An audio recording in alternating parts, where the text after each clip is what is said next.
তো কালকে বৈশা বৈশা ইনস্টাগ্রাম করতেছিলাম, মানে ইনস্টাগ্রামে ভিডিও দেখতেছিলাম, ঠিক আছে। তারপর দেখলাম যে প্রায় 4 সেকেন্ড আগে মিয়া খলিফ একটা পোস্ট করছিল। তা আমিও সেটার মধ্যে একটা কমেন্ট করছিলাম যে I am a big fan of you. যে রিপ্লাই দিয়ে দিছে যে থ্যাঙ্কস।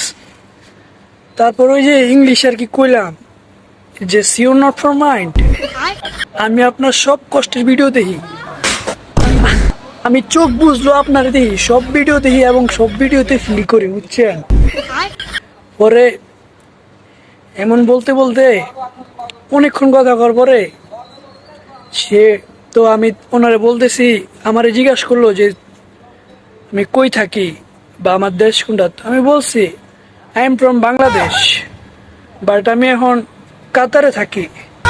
তারপর আবার জিজ্ঞাসা করলাম যে আপনার এত এত ফ্রেন্ড কাতারে বাংলাদেশে থাকে, আপনি কি তাদের সাথে মিট করতে চান না?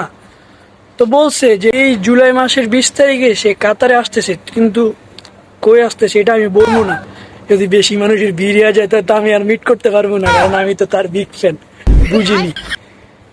তারপর বিশ্বাস করেন তার সাথে মেসেজে কথা বলার পর আমি প্রায় 10 মিনিট নাচছি ভাই, খুশিতে ডান্স করছি, বিশ্বাস করো, ঠিক আছে। তো আপনারাও আইসেন মিট করার জন্য, 20 তারিখে আসতেছে মিয়া খলিফা।